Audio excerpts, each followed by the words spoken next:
Hello, guys. Welcome back to this live streaming. Sorry, I'm moving a little bit the screen. Okay, yes. Hello, guys. Welcome back to this new live streaming dedicated to the final season of Shingeki no Kyojin, precisely episode 10. These will be my comments and thoughts, my opinions and thoughts.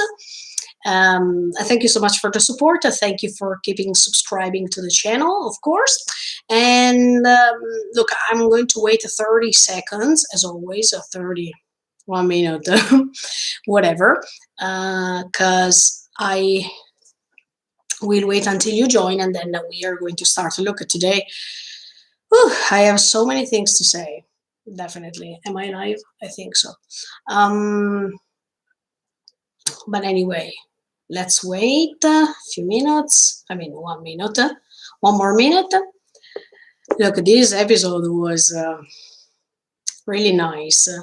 I really enjoyed and I really liked all the new things we got in touch with and all the info we collected here. Like that was amazing. So let's analyze scene after scene, because I think that even this episode is full of different scenes, and instead of analyzing all the characters one after the other one, it's better for me to analyze scenes after scene. And look, I have so many papers today. Look, I put numbers because I don't want to forget anything. Okay, I think it's better for me to start. The first scene we approach with is the scene between Hanji and Eren. Look, wow. First of all, I wanted to say that I really appreciated this dialogue between Hanji and Eren, especially because Hanji really wants to understand Eren more, no matter if she is provoking him or not. But the fact that she wants to have a dialogue and she wants to confront him and she wants to understand why he is going to have this behavior towards all of them, this is really nice. And that's why I really like Hanji, because her character as she is, we all know that Hanji wants to discover things, that she wants to analyze the things, that she wants to keep in touch deeper and deeper with the details and things. And yeah, the good thing here is that the episode is starting as always, as the previous one finished. That means that Eren is in front of this mirror and he is keep saying to himself, "Tatakai, Tatakai." That means fight, fight. As I told you already in the previous comments and thoughts, I think that we needed to understand why he is saying this to himself in front of a mirror. Because I think that the theme of the mirror here is really important. We see this throughout many other anime, but I think in this case we have confront. We have Eren versus Eren, and so we see two different types of a personality, I guess. But anyway, the fact that this meaning of fighting and the fact that he is repeating this in front of a mirror, it's like, look, I felt as if he wants to convince himself about what he's doing, especially after Sasha died, because I still don't understand if he knew that Sasha was about to die, because I don't know if he wanted to confirm this to himself, and I don't know if he already saw this from the future or if he didn't. Look, just as if something really bad happened to him, no matter what he's doing, see the fact that something bad happened to him and that he's trying to convince himself, no matter what, to go on, no matter the pain he felt because of Sasha's death, and no matter what's going to happen next, he keeps convincing himself that no matter what's going to happen, he has to go on and he has to perpetrate, he has to move forward. That is the main concept, ok? È notte, no, ma non è notte qui perché è mattina. um, but anyway, so I asked myself a few questions about his behavior. That means, is Eren doing this? I mean, is he saying this? He's saying Tatakai, Tatakai because Sasha is dead, and he is trying to convince himself, as I told you a few seconds ago, or because the more he says Tatakai, Tatakai, he wants more revenge after Sasha's death. So the fact that he's saying, "Oh, keep going on fighting it," and he's talking to himself as if he can go outside from himself and talk in front of himself. That's really nice as a vision that is quite common because not only in many anime happened this, but even in literature or in novels, you can find this concept of a mirror and the will to confront yourself. So this is really important. Or another reason could be, as I told you, keep going on fighting no matter what. So we have already three options. Or another thing that I wanted to discuss with you is that probably we have a confrontation, we have a sort of a dialogue between a positive Eren and a negative Eren, and both of them are meeting themselves. Look, I remember this even in Naruto when Naruto is trying to confront his negative side once he wants to take the control of Kurama, for example. Yeah, also in that case, you see a positive side versus a negative side of himself. So is this like a sort of a double personality he has right now, and the fact that the negative side is trying to manipulate him, he's trying to convince him, go on, even if other people are going to die, don't forget your mission. So, and don't be tricked by your feelings. That means even if people, your dearest people, are about to die, who cares, go on. So as you can see, I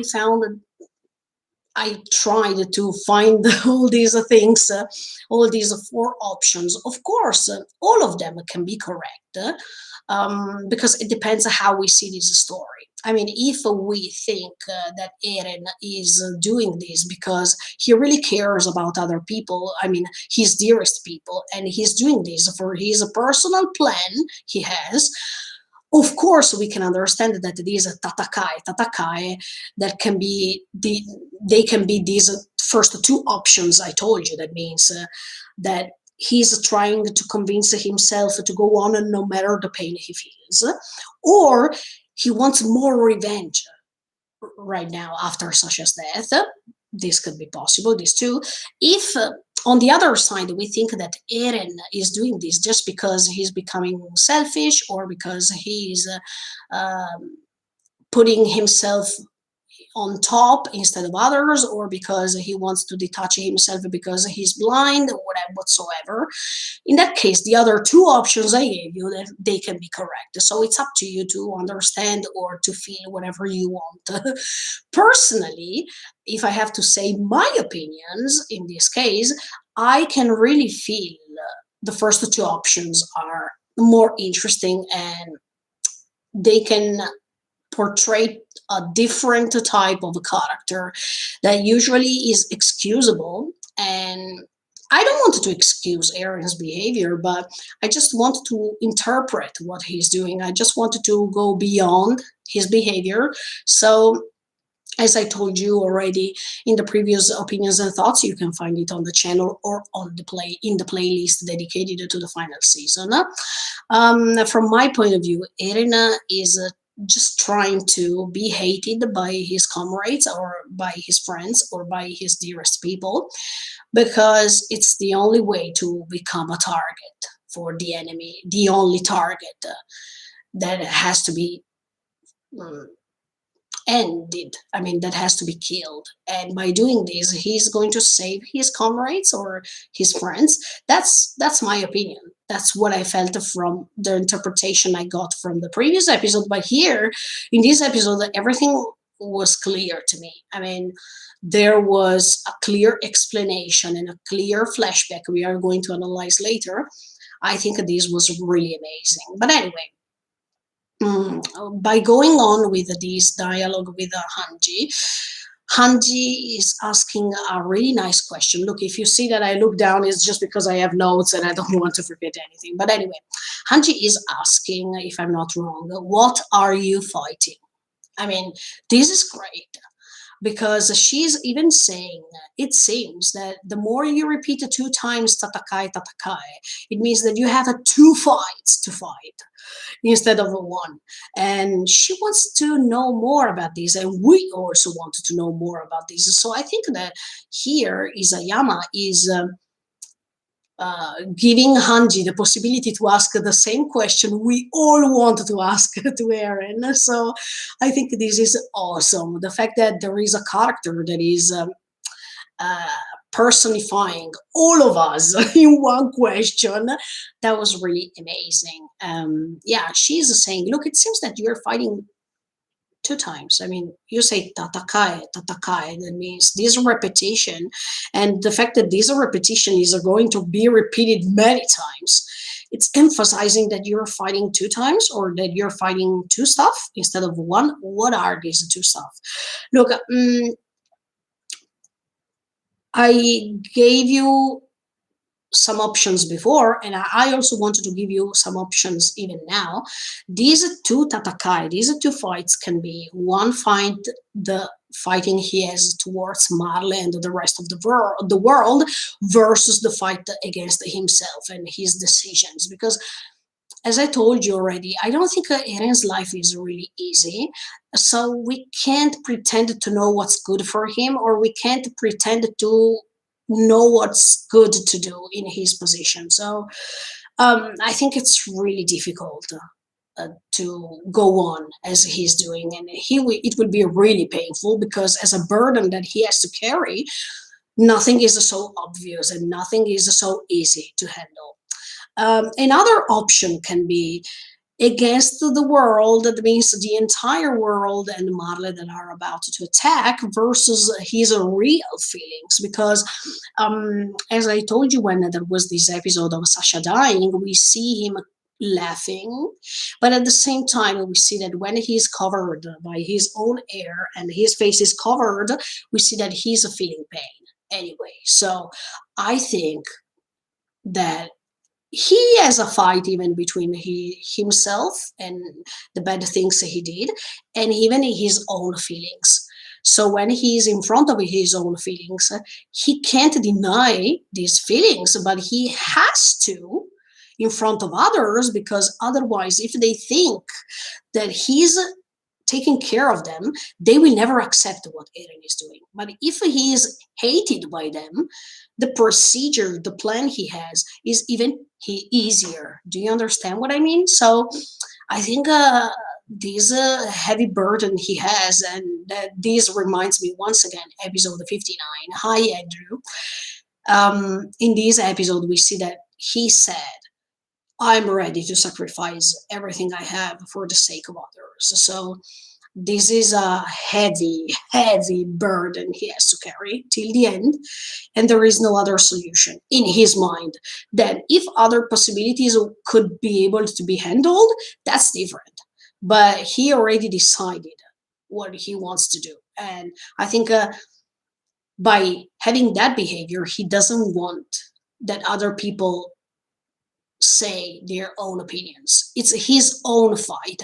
Look, thanks to these episodes, I can understand that even the opening, My War, is reflecting his mind, his feelings, and his will to go on fighting, because even the opening's title is My War, and it's not our war. And it makes you understand that we have to focus on Eren only with his own plan. We still have to define and understand better what his plan is, but he wants to go one against the world, and he doesn't want to involve other people.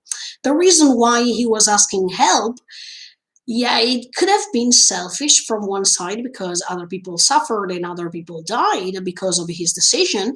But as I told you in the previous episode, he was not forcing anyone to come and join him.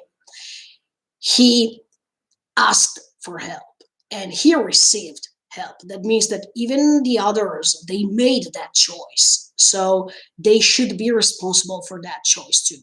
It's pointless to say that it's always Eren's fault only. No, if you decided to join, it's your own decision. And anyway, I think thanks to what Hanji says later, and I'm going to analyze it later, they already wanted to come to Marley and face the world. The problem is that I don't think they would have received what they expected to receive. I mean, they hoped that they could have gone outside on the other side and have a special dialogue and convince others that they were not wrong. But I don't think Marley would have agreed with this or they would have listened to them because even when they were trying to have a tea with other people coming from Marley, they didn't even want to have this tea.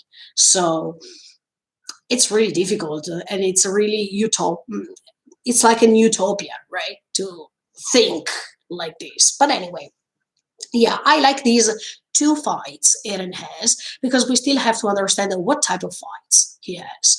So Hanji made the proper questions, but of course, even if she's asking questions, Eren doesn't want to answer because his plan is to be hated by others, in my opinion. So, of course, he will never answer by saying, look, Hanji, I'm doing this on purpose, so you will hate me and you will not join me in this final battle, blah, blah, blah, blah, blah.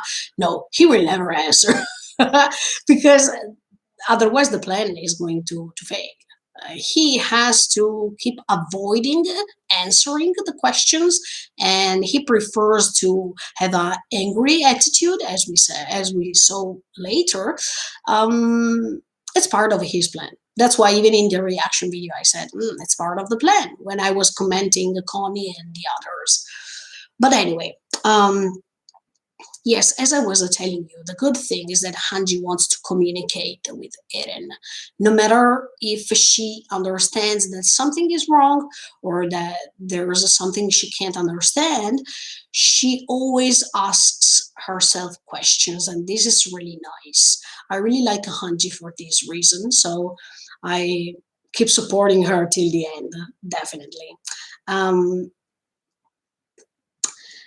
and how she's doing this is really funny because look, when you find a wall in front of you, when you find a person who doesn't want to talk to you, and when you are afraid not to recognize that person anymore, you try to avoid heavy moments, heavy silences. In this case, she preferred to be funny because she's saying, "Oh, look, you have a cool hair," and stuff like that.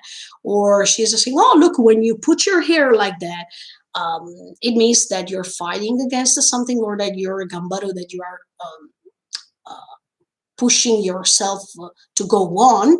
And that's true because let me tell you honestly, I watched many anime but even many Japanese dramas, and in history, in historical dramas, they are every time they are disheveled the hair like that in that way, that means that something is happening as a fight. I mean, this type of hairstyle is used when uh, fighting is starting or when the main character wants to fight or wants to rebel or wants to go against an enemy or go against the system or whatever. Okay, so this is a personal choice the author had to make Eren like that, was absolutely um, confirmed with the hairstyle too.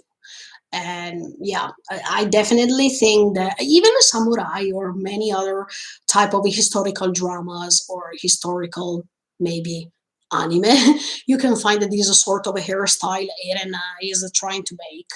that makes you understand he's ready to fight and he's ready to focus. So when you have your hair in front of you, you are not focusing so much. That's the idea they wanted to point out, and that's why Eren is going to shovel his hair and create this hairstyle to look forward, to focus on what's in front of you and not being deceived or um,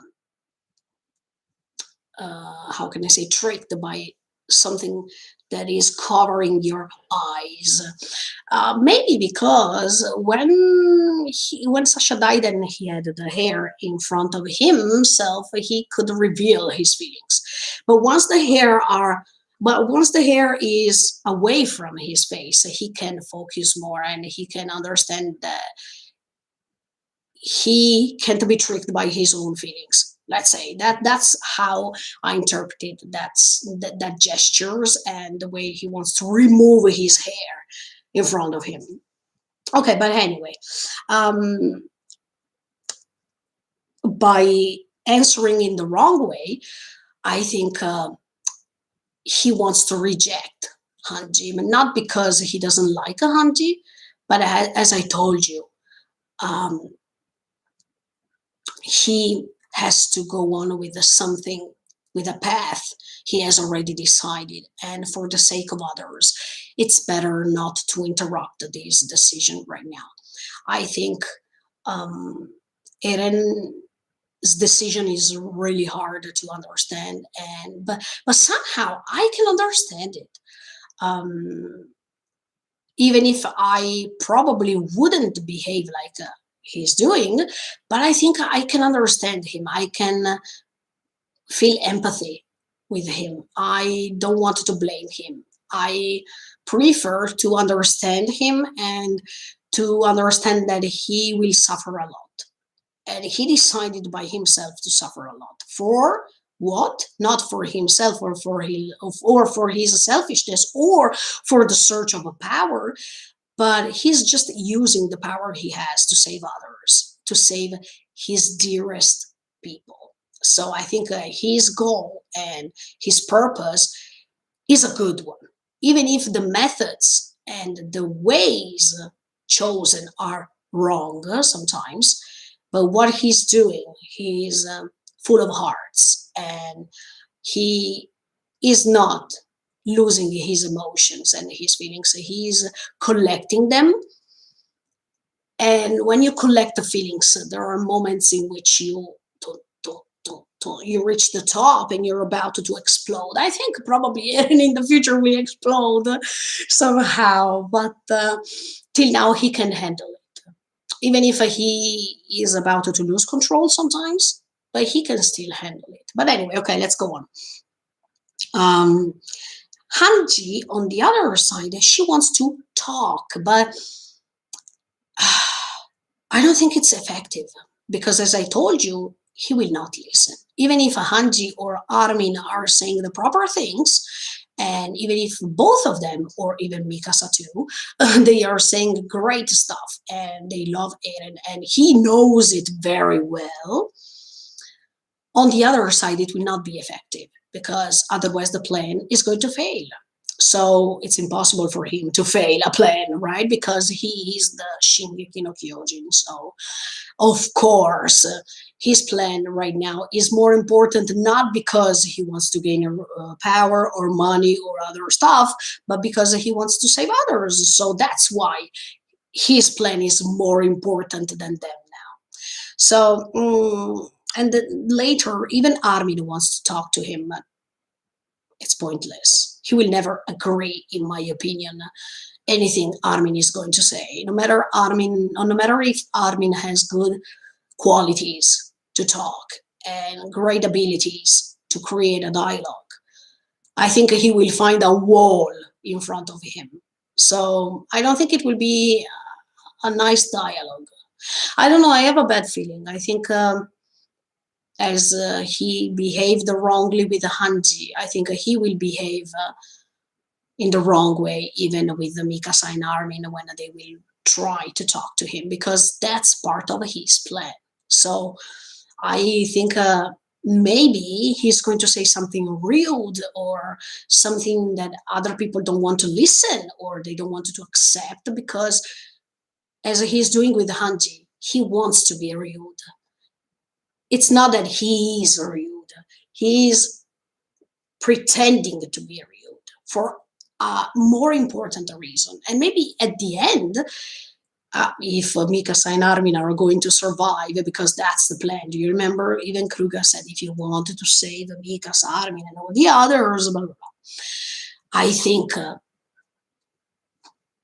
if Mikasa and Armin are about to survive, they will understand later and they will probably feel sorry because they attacked Eren without knowing. But of course, they can't know. They don't know, and it's impossible for them to know. They are just facing what they see. But even if they ask questions to him, it's impossible to crash that barrier he created. And he's doing this to protect them. So I like Eren no matter what, sorry to say, but I quite understand what he's doing. And even if it's painful for both sides, it's more painful for him. Let's try to put ourselves in his position, definitely. Um, then Hanji, after laughable moments, for example, oh, you have a kakoi kami, I mean, great hair, your cool hair, oh, you decided to make that hairstyle, oh, blah, blah, blah, blah, blah. She wants to touch another option. I mean, she's touching the option of being funny, but it's not working. Then she wants to try to let her in and remember many good moments with her. That means when she was listened by him, as if she is hoping that now Eren is going to listen to him, or that Eren is about to go back as he was. Even if this is an utopia, is an illusion because it's not going to happen. But she still hopes that she can be listened or that she can have a dialogue with him. It's like when you're in front of a loved person and that person is not loving you anymore, but you're trying your best. And even if it's hopeless, you keep trying. So definitely Hanji reminds me of Mikasa too, because even if they are different, they try different ways or they keep going on supporting and loving Eren no matter what in different ways. Because I think even when Hanji said we don't trust you anymore, that was not true in my opinion. It was just a way to provoke him or just a way to see how Eren reacted. But now in this episode, we see that Hanji still cares about Eren. Otherwise, she didn't say, look, do you remember that time when we were talking together and you were listening to me? Because you were not talking, you were listening to me. Look, Hanji is that the type of character, in my opinion, that is always hilarious and she makes you laugh, but few people are listening to her properly. I mean, Eren was important to Hanji because that day when he was listening to her so many hours, I think he was the only one who listened to her so many hours like that. So I think she was really, really caring about Eren, and she found a person finally who really wanted to pay attention and to take time to listen to her, right? So I don't think she doesn't trust Eren anymore. She just wants to know the reasons why he's doing this, and by knowing him, probably she is guessing or she understands that something is wrong, something is smelling wrong. But anyway, okay. Um, and then uh, another thing Hanji is saying is, at that time you were listening to me, but now you're not doing this. It reminds me when Armin was opening the Zeppelin, the Zeppelin's door, let's say, let's call it like this, and he was looking at Eren. Or when Connie later he's saying, look, do you think that's Eren? I don't think so. They are not recognizing him as he was before. But for Eren, that's good because that's what he is trying to do, in my opinion. I mean, he is forcing himself to be hated by everybody. So he's hated by Levi right now, hated, let's say, even if I think he still cares, he is hated by Connie, John, etc., etc., and he wants to be hated by Hanji, the others. So let's see if he can do it. I don't think he will do it with Mikasa because, as I told you, Mikasa, she's so great. The love she has for Eren is unbeatable. So he will never be able, in my opinion, to uh, create a hate inside her heart. Mm, that's something unbeatable. And then she's saying before the opening a sentence. She's saying, I have never believed you would have sacrificed Historia. I don't know if this is referring to what's happening later when we see what we saw, or if she is saying this because for real she thinks that Eren is not going to sacrifice Historia. I don't know why, but I I don't know. Uh, because why his story was sacrificed. I'm going to talk to you about this later because there is this scene in which we see she's pregnant, and I have so many theories, guys. So keep on going on watching me. But anyway, yes, this moment, this first part of the dialogue between Hiren and Hanji was amazing, in my opinion. We see two characters who are so powerful trying to match, but right now they can't as before. It's so painful sometimes. Most of the times when I see Eren that is rejecting others, and under, by understanding why he, in my opinion, he's doing this, I feel pain too because I know that deep inside Eren is still there. It's impossible for me to think something different. Sorry. Then if it's going to happen something different, I will be the first one to say, look, guys, I was wrong. But till now, mm, no, I still focus on those words in episode 59. And to me, they are essential to understand what's coming next. Okay, then we see a flashback of 2 years before. And look, guys, let me tell you honestly, I don't like Yelena. Sorry to say, but look, I don't trust her. I don't know why, but I have this feeling. The fact that she really wants to get in touch with Eren so many times. She wants to touch him. She wants to have a okay, hand contact till now, but that makes me suspicious. So I don't trust her. No. And then fortunately, Levi is over there to stop her because I think Levi is smelling something wrong. Even because he doesn't trust Zeke, and sorry to say, but I don't trust him either. But and I don't trust her definitely. I don't know what's going to happen next, but mm, mm, I don't trust her at all. Then we see. I was so surprised because do you remember when some episodes ago with my opinions and thoughts?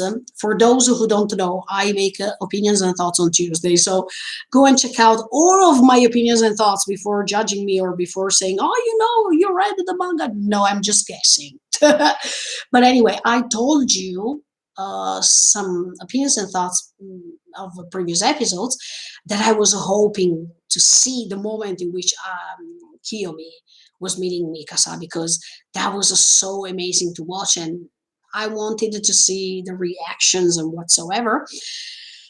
When I discovered in this episode that they already met, I was like, okay, okay. I was not expecting this. I expected that they would have met later. So, okay. Um, but then Mikasa is saying that the mark she has, this mark that is important because it's talking about the Hizuru. Um, and Hizuru, I already explained you in the past, in many, many, many years ago, Hizuru was a way to call Japan. I mean, it's Hi no Zuru, the Hi no Suru, or something like that, that reminds of Japan because it's the land of the rising sun. So he is day, but also sun in Japanese. So the land of the rising sun, that means Japan. So let's say that in other words, Mikasa is a Japanese. But okay, um, Mikasa is saying that her mother wanted her to keep this as a secret, and Eren is saying, "No, no, ma, look, you showed that to me, and maybe it was a secret till this moment, but now it's the proper time to reveal everything." Is this true? I mean, what I wanted to say is, was probably Mikasa's mother asking Mikasa to keep it as a secret forever, no matter what? We will never know, I guess. But mm, maybe it was not supposed to be revealed, or maybe something bad is happening later. I don't know. But ugh, when Mikasa was talking about that, I had a feeling that probably it was better not to reveal anything. I don't know why, but I had this feeling. And why Mikasa's mom asked her to keep it as a secret for, in my opinion, forever. But then, okay, Mikasa chose, thanks to Eren, to reveal this. But I don't know. I wanted to go back in time. Look, one day, guys, after this story will be finished, I will make a series, let's say, I don't know how, or maybe some live streamings called Shingeki no Kyojin. What if? Because so we have so many options to discuss. What if that day happened this instead of this? Oh, what if that character behaved like this instead of this? So keep going on following me because I think you will enjoy that series too. But anyway, we discovered that Mikasa is noble. I mean, she has a different royal blood, let's say. That's amazing because, first of all, look, I love Mikasa and her attitude no matter what. No matter if she's making lots of mistakes, I love her, definitely. But at the same time, she's both an Ackerman, that means someone who was about to protect the king, as we all know from a previous thoughts explained or explanations, whatever. But she is even a noble person. That makes her even greater and so powerful. I think if Mikasa could have used her attitude to make peace in the world, that could have been possible. But at the same time, if she does like that, she goes against her main love, that is Eren. So it's too difficult. Her position is really hard, let me tell you. It's not easy to go against the love of your life because I still believe that Mikasa loves Eren somehow, not just as a sister or as a best friend or as a mother, second mom, but she's loving Eren even as a lover. So it's really hard to go against a person that you feel so many feelings towards this person. So it's really hard. But I really love Mikasa for what she's doing and how she's behaving because she reminds me of Naruto when everybody was against the Sasuke no matter what. But Naruto was keep going on forward by saying, I want to save my friend and I will never go against him, no matter if he is creating lots of pain. So that's why I really like Mikasa because she has great feelings for him and she doesn't want to believe he became a bad. And she's right, in my opinion. Um, then when Kiyomi says, look, you are the hope of Hizuru, Mikasa. Hmm. hmm, I don't think so because after we discovered what the Hizuru's country wants to do, um, I don't think. she will just be used by others. And okay, I'm going to tell you later, but I don't have a bad feeling. I don't have a good feeling. I think she is not the hope of Hizuru, or she is, but in the wrong way. So poor Mikasa, let me say, the poor Mikasa, because in that case, you always hope that when the people care about you, they care about you without interests, personal interests, or not because of money, not because of enrichment. But here, it's totally the opposite. So poor Mikasa. Okay? Um, and then another great thing that I wanted to collect with all the things that they don't know. Do you remember when um, the soldier, the military force of a paradise, let's call it like this, they are talking outside, and they are saying, I don't know what a country is, a nation is. That's something to collect to the list of we don't know what this is. We already saw they don't know what a picture is. We don't know what they don't know what coffee is. They don't know what a nation is. They don't know what airplanes are, etc., etc. They don't know. They are ignorant from this point of view. But this ignorance, look, I don't know if it's the same in your country, but in my country, I mean, in Italy, sometimes we say that ignorance can prevent you from bad stuff. I mean, even if you don't know things, so sometimes it's better not to know things because otherwise problems and problems are coming. And I think that's the proper thing to say right now here. But um, and then they wanted to say, oh look, should we ask Yelena for help because maybe she knows. Don't trust Yelena too much. That's my personal comment because, as I told you, I don't like her. I no, it's not that I don't like her.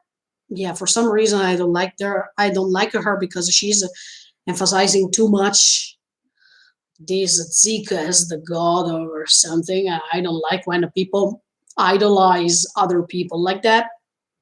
But the fact that they say, "Oh, let's," as if they trust Yelena more than they should do, I don't like that. And in fact, the Pixies is totally right when he said, "Look, guys, we should be quiet and we should analyze, we should learn, because we are like a kodomo. I mean, we are like a kids who need to learn how to stay, how to behave in this world." So, but I think he's saying this also because he also doesn't trust Yelena so much, and I totally agree with him. I love the Pixies even in the previous seasons, so I don't think he's doing the wrong thing. I think he is saying great stuff, but we should understand what he's saying. I mean, when he's saying things, we shouldn't judge these things from the surface. Where we should go deeper and deeper. Um, then, when Historia is saying, "Look, of course." When she's asking why did you say this to Eren? I mean, why did you want to share this thing with Eren only? Oh, come on, I did like that because, of course, I have my own vision of Mikasa and Eren. I mean, I think Mikasa loves Eren, so uh, he was the only one who she could trust, and that's why she did that. But yeah, at the same time, when she said, look, we share a heavy burden. And keep it in mind because later, when I'm going to analyze that scene of a pregnancy and all the rest, you will understand me. Uh, I agree. I mean, I agree with the Historia. They have a heavy burden to carry. And Mikasa and the Historia, they have lots in common, more than we imagine. Now that we understand that even Mikasa is a noble woman, let's say somehow, and that was a secret as much as for Historia, because Historia um, had this secret of being the descendant of a race. So, and at the same time, she is trusting one person specifically, that means Eren. And I think even Historia is trusting Eren so much. So they have so many things in common with these two women, more than we imagine, definitely. And at, in that scene, we see the last time. I don't know if next she's going to laugh again or to smile again, but this is, in my opinion, the last time we see Historia's smile. This innocent attitude, these spontaneous and laughable moments with her. I think what we saw later in the episode, we saw how Historia is changing her face. So it's the final time and the last time we see her smiling that way. That's my opinion. That I repeat you, if I'm wrong, I'm going to deny what I said before. But definitely, that would by watching the entire episode, I felt okay. That was the last time we saw Historias smiling like that because later something bad happened. So okay, let's talk about this agreement um, that Zeke made with Kiyomi. Look, I don't like Zeke too. There is something wrong with Zeke here because at the beginning I said, okay, he is on Paradise side, and I felt that. If you remember my opinions and thoughts of previous episodes. But now I still believe, as I said in the previous comments and thoughts, that Zeke is so selfish. I mean, he's putting conditions to other people more and more because the previous condition was in the previous episode, oh, I want to talk with Eren. Okay. I will not do anything without talking to Eren or something like that. I mean, if you really wanted to save people, you don't put conditions like that. If you put conditions like that, it means that you wanted to gain something in return or that you are selfish. And that's the proper case, in my opinion. I think Zika is, I don't know about his plan because I don't think it's just what he said. I think there's more about this, but we still have to discover things. I don't understand him, definitely. Then when he showed Mika's ODM, I was like, ugh, because that moment was so sad in season two, episode one. I think, uh, I think that's Mika's ODM, right? Um, but yeah, one thing. Look, I wrote in my notes here when Zika is showing this ODM, he said to her, you have already seen this because she's almost commenting. I mean, when he's showing the ODM to her, she's doing like, ah, and then he said, ah, it seems that you know that already. Hmm. That makes me, where did she see that? Maybe they took others and they left it in Marle. Why did she have that reaction? I don't know. I don't know. I really don't know. But then he's talking, yes, Zeke is talking about this ice burst stone that can make this ODM work, and they have these mines full of these stone, a particular stone that only Paradise has. Look, that was wow. I mean, no, Paradise seems to be so uh, not innovative because have they lack knowing about airplanes and stuff like that, but they have a special resource that other people don't have, that other countries don't.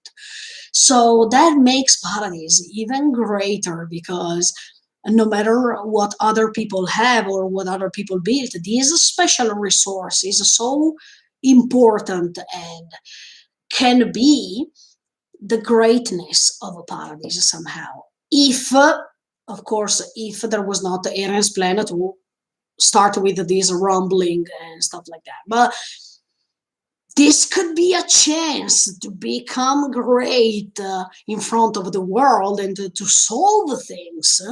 Because many countries probably want that special resource rather than others, and they can use this to save themselves. That could be a nice plan. But at the same time, I know that Eren will not agree with this because he has his own plan to go on and to destroy everything. So, and destroy the enemy. So he will never accept to use this one instead and let them go on living as if nothing happened. Because he will never forget. Do you remember? We talked about this subject. I will never forget. So, mm. But then this pact Kiyomi is making with Zeke, it reminds me of the Devil's Pact. This pact that is used between the devil and a person or a human being. And once you make this pact, it's not something positive. In fact, here we see that Kiyomi wants something in return. I mean, she says, "Oh, I'm ready to help you guys," but that makes you understand that they really don't want to help people, but they want to help them just because there is something in return, because of a personal interests, and this is so bad.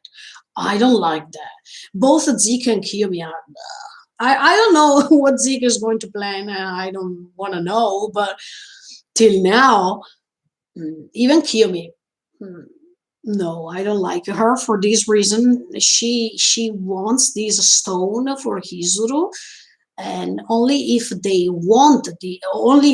have this stone. Totally, I mean the production of this stone or the fact that they are going to mine and stuff like that. Only Hizuru will be able to use this stone. Otherwise, they will not help them, or they will not accept any other option or any other sharing with other countries. Oh, look, this is bad. I don't like that. No, I don't like when people wanted to help other people just because of a personal interests. No, no. Or you help a person because you really want, or because you really feel that. Otherwise, that's why even Zika, still question mark. I really wanted to know because I don't want to judge. I mean, I prefer to wait a second. Okay, I said that till now I don't like him, but that doesn't mean that I don't want to give him the chance to explain me what his plan is. So I just put a question mark till now. Let's see. And that makes me understand when Kiyomi was saying that Mikasa is a hope for Hizuru, that she's just used. And no, no, no. I hope she can. I hope Mikasa she can use her power somehow to not to be used because that's so sad. I don't like that. Then did I finish this? Yes. Um, then Kiyomi is talking about these 3 points. Okay, these are 3 points of the agreement they had with Zika, and they wanted to share with the parties to see if they agree with this. No, and the first thing okay, number one, they said that they wanted to show the world this sample, let's say, of this rumbling, this destruction power they have, so the world can fear this and they don't attack anymore. That's I don't think it's something good to do because that means that other people are about to die in vain. That means, for example, rather than the military forces, if they attack the world with these millions of colossi, I think no one is going to survive. Okay, so I don't know what this sample is because once you start it, then this rumbling is starting. I don't think it's easy to stop it. I don't know. I don't know. Then the point two is these military forces increased by the help of Hizuru throughout the years. This could be good if there is not what we said before. I mean, this, oh, look, if you give us the stone just for us, okay, otherwise we don't help you anymore. Okay. And then number three. That means that the founding titan and the blood, the royal blood, they have to be passed down. I mean, they have to go through people, people and people, generations and generations. Then that means that Zeke wants to pass this beast titan to Historia because she's the one having the blood, the royal blood too. And in these, oh, this is so bad to say. I mean, in these 13 years she has to make lots of babies. I mean, is Historia a machine, a slave? I totally dislike this. No, because come on, she's becoming a machine of kids. I mean, she's becoming a machine of that can create kids like emotionless. Okay, a slave of a project in which a woman is condemned because 13 years, she has 13 years. That means she is going to lose her life because she has a time limit. And in this time limit, she can't even love other people or something like that because she is going to make kids for a project that is not what she really wanted for her life, for sure, of course. This is something bad. It's and even Historia by doing this, she's sacrificing herself for the sake of others. But one thing is, Eren chose this because it was his own decision, and he is still convinced about that. I mean, he still wants to go on with that, even if he is giving the chance to his feelings to come out. Of course, there is a contrast between these two personalities he has. But on the other side, it seems that Historia is forced to do this because she is the only one who has the royal blood. So there is no other choices. If we had an entire race family, it was different, okay? Because there could have been the possibility that other people would be chosen, even if it's wrong. But in this case, Historia is forced because she's the only one. And oh wow, this is unbelievable. I totally disagree with this. I don't think a Historia, after all the past she has, she deserves something like that. I don't think so. Um, that's bad. That's really bad. And in fact, when she said, "Look, okay, I agree. I will become the Beast Titan," her face. Do you remember the smiling face we saw at the beginning of the episode? It's gone. Of course, it's gone because I think all of us would have behaved the same or would have had the same face she had.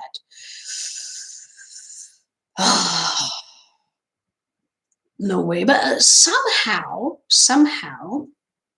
even the warriors who are candidated to become titans, they are machines. I mean, they are tools. And now Historia is becoming one of them. I mean, she's becoming a tool too. Let's see. But okay, I will analyze what they say later that can probably save her from this reality she has in front of her. But that was really bad to hear, definitely. And Hanji, once again, she's asking herself questions, and I love that because she's saying, is it necessary to create problems to future generations just because we wanted to save ourselves? What's more important, new generations, or people who are living now? I mean, is it correct to sacrifice other people next? I mean, future people for us? That's a nice question. That's a huge risk. And once you start this, you can't go back. I mean, once you start and you decide this, you can't go back anymore. And yeah, so this is a nice question too. And I really appreciate the Hanji is asking herself questions like that because once you start, you can't go back. And Oh, oh, something irremediable. Oh no, once again. I don't know what's going to happen, but this is really absurd. And see, the cycle of pain is going on and on and on. Everything is starting once again, never ending. The world is wrong. No matter the sides, the world is wrong. I mean, what Hanji is saying is creating another responsibility that is becoming a heavy burden to your conscience once again. I mean, their conscience could feel heavier and heavier the more they risk something like this. And the more, look, even kids, they become machines because then future generations are about to be eaten by the previous generation, and then they are sharing the title, etc. This thing will never end. Or if it's ending, so many lives, so many people are condemned. This is so bad, so bad. And then look, Historia. I think Historia, when she said, "Okay, I'm going to handle the Beast Titan. I will do this," because she is thinking about her people, and as a queen, she has this duty. I mean, she has to protect her people, and if that's the only way, she has to do it, and she's ready to do it, even if she's going to suffer a lot. I really stand. I mean, I really appreciate anyway what the historian is doing because as a queen, she when she became a queen, she decided to be a good queen for her population, for her people. So I think here she has something in common with Eren because even if they don't want to do what they do, they have to do this for the sake of others. So Historia and Eren have definitely something in common here. Um, and as much as I appreciate what Eren is doing, or not appreciate, I understand what Eren is doing. I also understand what Historia is trying to do with her decision. But Eren is not agreeing with this. Okay, so because he says is it's too dangerous, and he wants to find other options. Okay, I agree with this, and he cares about the Historia. That's the first sign we see. No, we saw it even in the previous episode when he said, "I didn't want to say this because I wanted to protect the Historia's fate." So that was the first sign he still cares. But even now, when he's hearing this project Kiyomi and Zika sorry, there is this other sign that Eren cares when he's standing and he, with that attitude, he's saying, "I'm totally against this Zeke's plan and whatsoever. I hope to find other ways instead." Yes, yes. But then we go back once again to the Hanji and Eren's scene. And as I told you, Eren is not answering to all the questions Hanji is asking him. And this is an attitude he has for some reasons, for sure. Um, because he wants he wants her to think that he is invincible, that even if she is demanding something to him or if she is trying to stop him, he is invincible. He has all the powers he needs. He has the Warhammer right now. He has everything. He is the Shiso, so they can't kill him. He is also um, the Shingeki no Kyojin, and he is needed. And because of this agreement, let's say with Zeke, that can help starting this rumbling. And they can't kill Zeke because he's royal blood, the owner right now of the Beast Titan, but also the royal blood. So he is provoking Hanji because he's saying, no matter what you say, I am invincible and I can go out from here whenever I want. So you can't defeat me. No matter if you keep asking me questions, I'm not going to change my mind. So stop it. And then when he is asking, do you have something else? Do you have another option? And then he's going to lose this control. I don't know if he's losing this control because he's frustrated and he's so stressed because of this situation. So this anger is transforming into this titan power he has.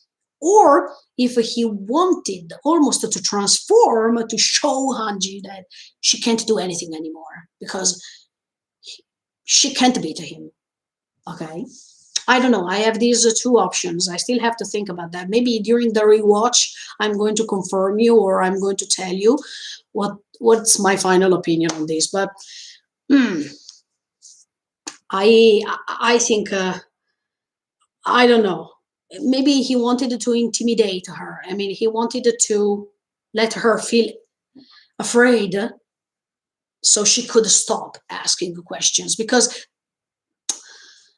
when Eren told himself, Tatakai, Tatakai, to convince himself, okay, to go on, go on, go on, when another person is trying to let your plan fail, the more you hear these questions that are totally true, but you want to avoid them because otherwise you can't save them, the more you keep feeling these questions, the more pain you feel. So it was better for him to stop all this by trying almost to transform. So Hanji could stop asking questions that are, and these questions are so heavy to be heard.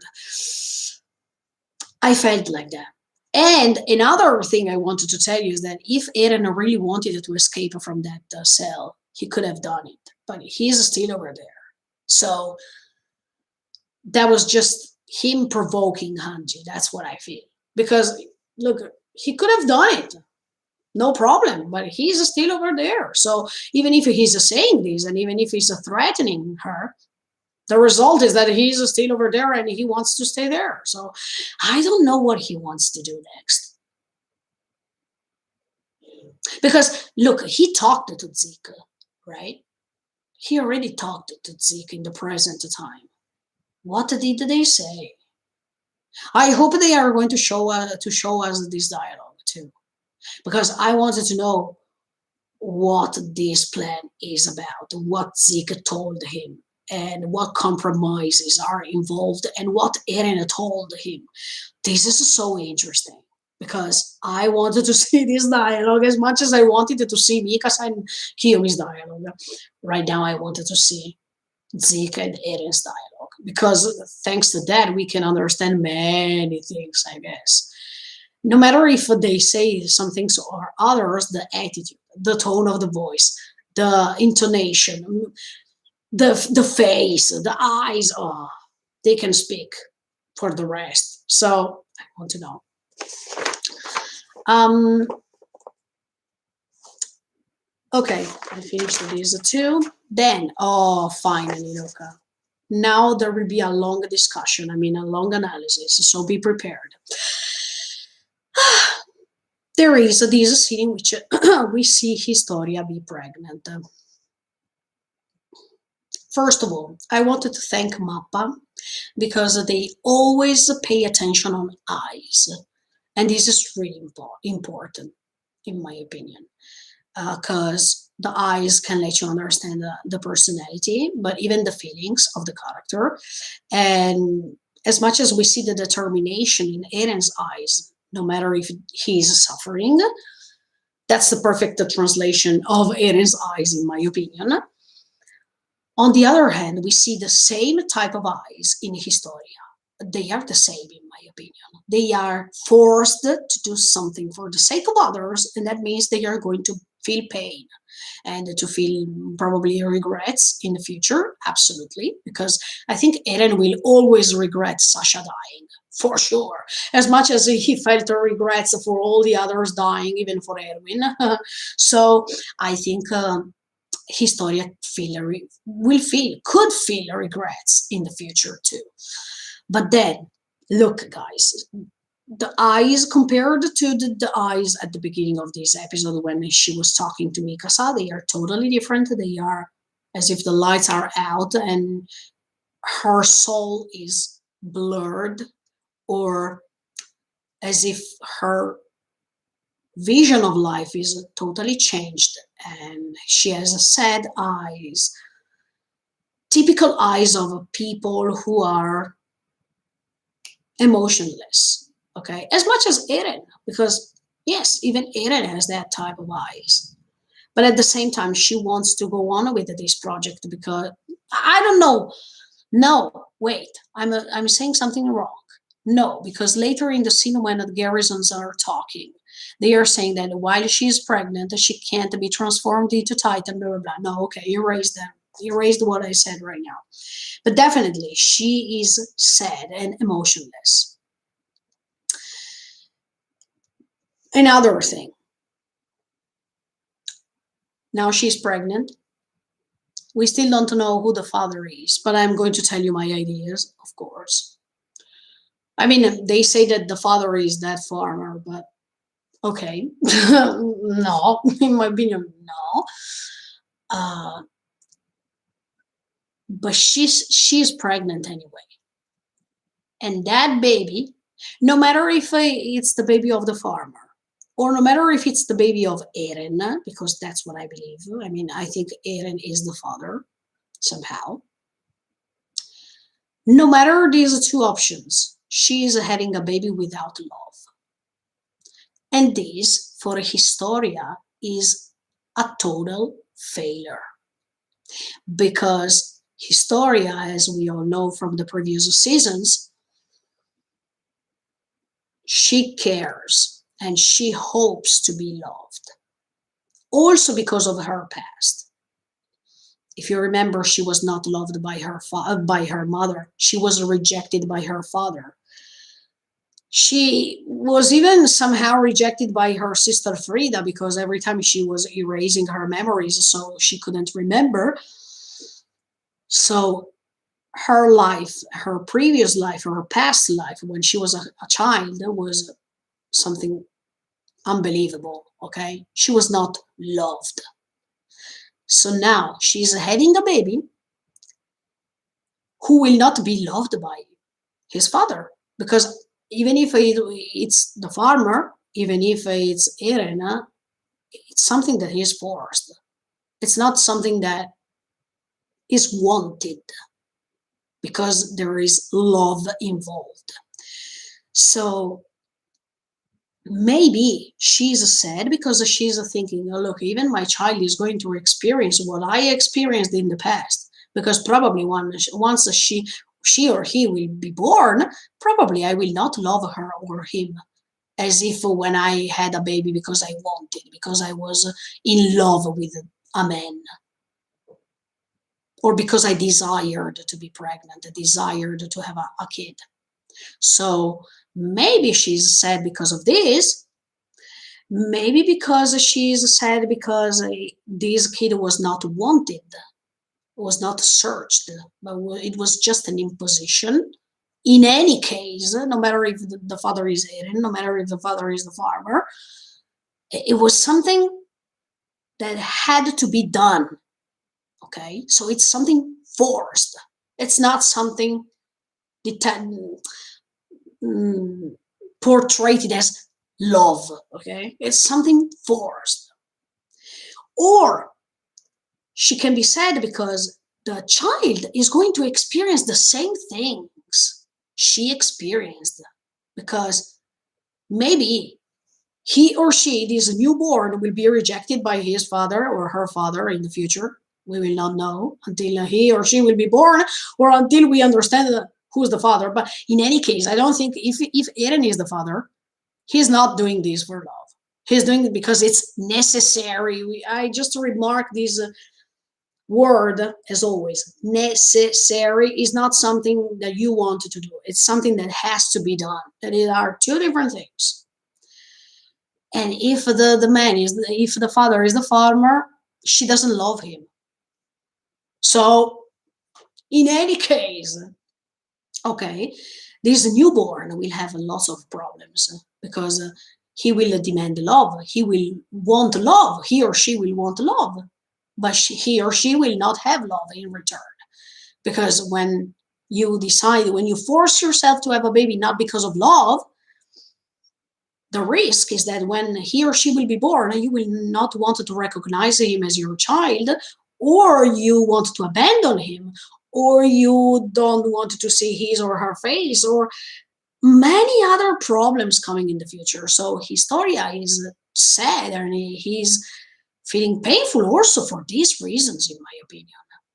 I mean, behind this sadness or this sad face, there are lots of reasons. And in my opinion, her past is already a problem because she has always wanted, in my opinion, to have a future family, future kids who are loved by both of them, by both of the parents. And she really wanted that her or his child, in the case of the father, would not have felt what she felt to be rejected. Do you remember when Historia was rejected by her mother like that?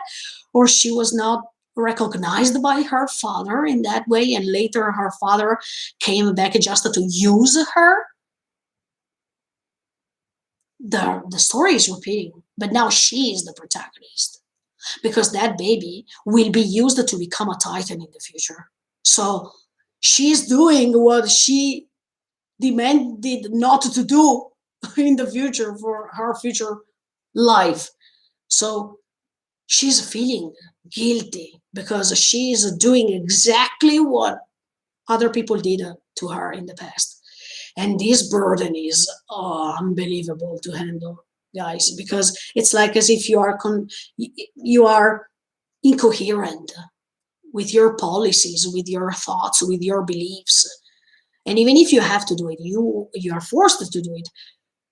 You accept it anyway, no matter if Eren is the father, no matter if the farmer is the father, no matter who is the father.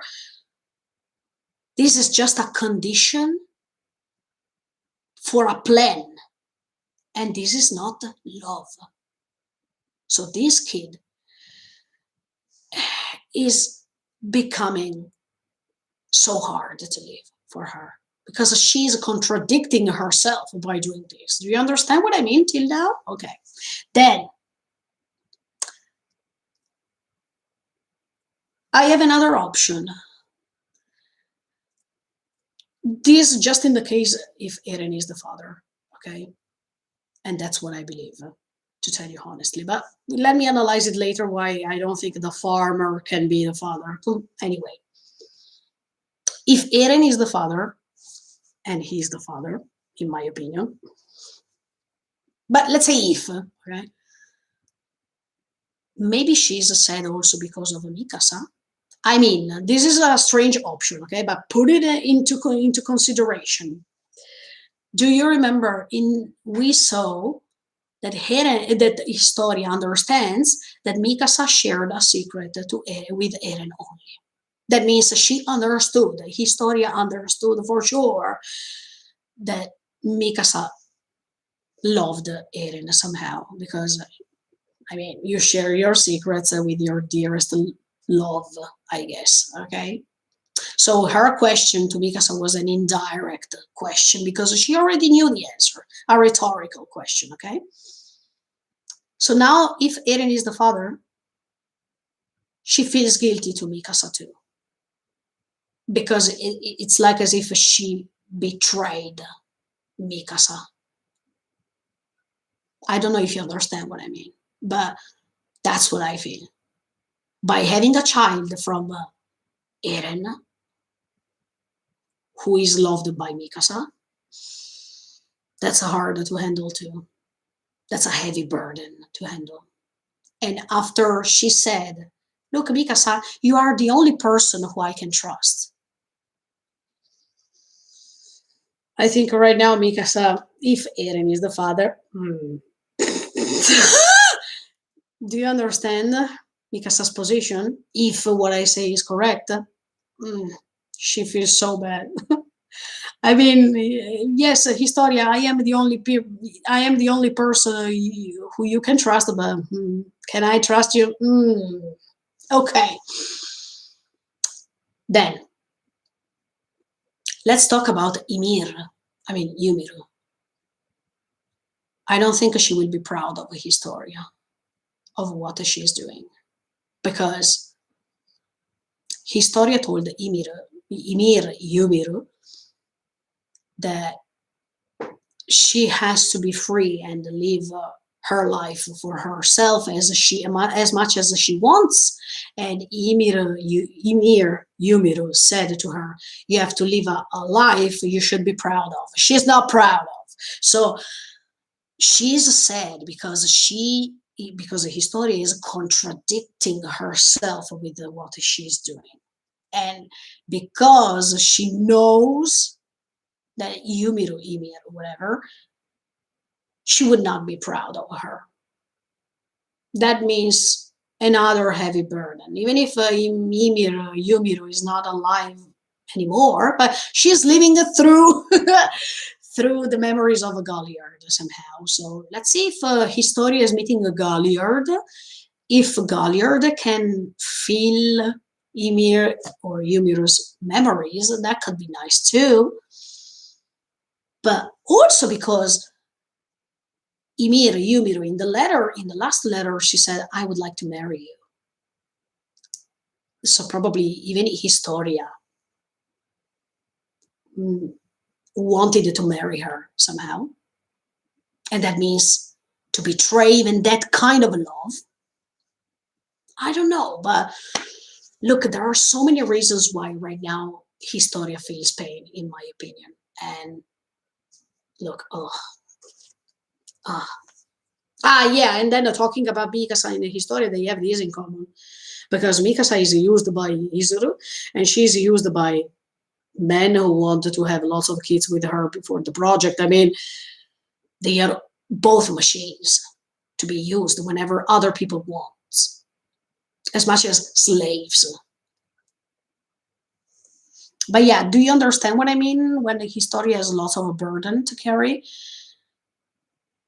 Her past, Mikasa, in my opinion, if Eren is the father, and Yumiru. It's really heavy. She kept contradicting herself from now on. She's keeping and she kept. So, oh, that's bad. That's really bad. Okay, then the garrisons are talking and they are going to mock Historia for what she did and for. No, wait, I have another theory. Sorry, I forgot this. She feels sad because she is a queen. And by being a queen, she has duties. And the duty is to save her country, paradise, let's say, okay, to save paradise and the people living in paradise. But, and this is connecting with why I think is Eren the father. If Eren is the father, she is saying lots of lies to her people. Because, do you remember when Historia said that no more lies? We have to tell the truth to our people. But if Eren is the father and not the farmer, she is lying to her people. So she's going against her policies and her beliefs as a queen, too. Her life is a mess, guys, now. I mean, she is going against herself, and even if it's wrong, she's doing this for the sake of others, the same as Eren. I mean, they both share this heavy future. That's so bad. Okay, going back. Do you understand what I mean? Yes, I hope so. Anyway, the garrisons, they are mocking her, etc., etc. They are talking bad about her. She became pregnant, so she can be eaten. She's making these excuses. Someone told her. that if she's pregnant, she can't be transformed, blah, blah, blah, blah, blah. Okay, that person is Eren, in my opinion. Because some people say, oh, it's Yelena and stuff like that. But I don't think so, because Yelena is following Zeke's plan, because she's idolizing Zeke so much. So how can Yelena go against Zeke and his plan? It's impossible. For Yelena, Zeke is God, so she can't go against God, right? And if she's saying this to Historia and she's delaying, it's going against God's plan, let's say. So it's impossible. It's Yelena. That's why I think it's Eren. I mean, Eren. I don't know if, look, I don't know if Eren told the farmer, make a baby now. Or if Eren told Historia what was about to happen if she didn't have a baby, and he made a baby with her without love, without love. It's just a mechanical stuff, let's say, something that you do without love. You understood what I mean? So I have these different options. I don't know, but both can be correct. Anyway, Historia is the victim here. She's a victim, and wow, it's a mess, guys. It's a mess, no matter what. Um, and then why I don't think, what did I do? And then I don't think is the farmer, the man, I mean the father, because come on, she was, I mean, he was throwing rocks to her when she was young, and then suddenly, okay, he joined the projects she made when she became a queen, and okay, he did all his best to be noticed by her, blah blah blah blah blah. But anyway, she doesn't love him, and so I don't think she had this instinct to have a baby with him just because he was praising her or he wanted to be noticed. I mean, he was throwing rocks to have got his attention, her attention. So okay, but then this person, we don't see his face, and to me, he is just an imposter. I mean, he is over there to put his face in the case he needs, because the real thing is something else. He's an imposter, someone who's acting the role, or maybe Eren met them and he said, look, Historia is pregnant, you have to become the father of this child. If you don't do this, I'm going to do this. So maybe Eren threatened this person. I don't know. I think something like that. If Eren is the father, but I don't think this person is the father. It's too strange, too good to be true. And I mean, too good to be true that it's not Eren. And Eren was the only one knowing the project. So I don't think Historia by herself said, okay, let's make love and let's be pregnant. No. This is the project coming from someone else external from Historia. So that's Eren. I mean, Eren is the father, but that's Eren's plan. But at the same time, Historia is one of these dearest people of Eren somehow. So why did he sacrifice her like that? Because in the next scene, you see that he said that those people are important to him and stuff like that. But anyway, Historia is an exception because he decided to sacrifice her somehow. Even if he's saving her by waiting and by saying that he has to wait that she can wait, so she can't become a titan, and it's a way to save her. But at the same time, she can't make 13 babies every year like this. I mean, it's not possible. I don't think so. I really don't think so, guys. No. Can you do it? Do you understand what I mean? So from one point of view, yes, Eren is saving Historia by doing what he's doing, but at the same time, is this for real how to save a person? And if not, why? I mean, why? I don't get this. I still have to think about this more. Because yeah, from some reasons, if that's Eren, I mean, if Eren is the father, and if they are following, if Historia is following Eren's plan, yes, she can be saved. But at the same time, it's not something to be saved because she's not feeling happy right now. She's going against herself and her beliefs and everything. So it's like as if her life is done.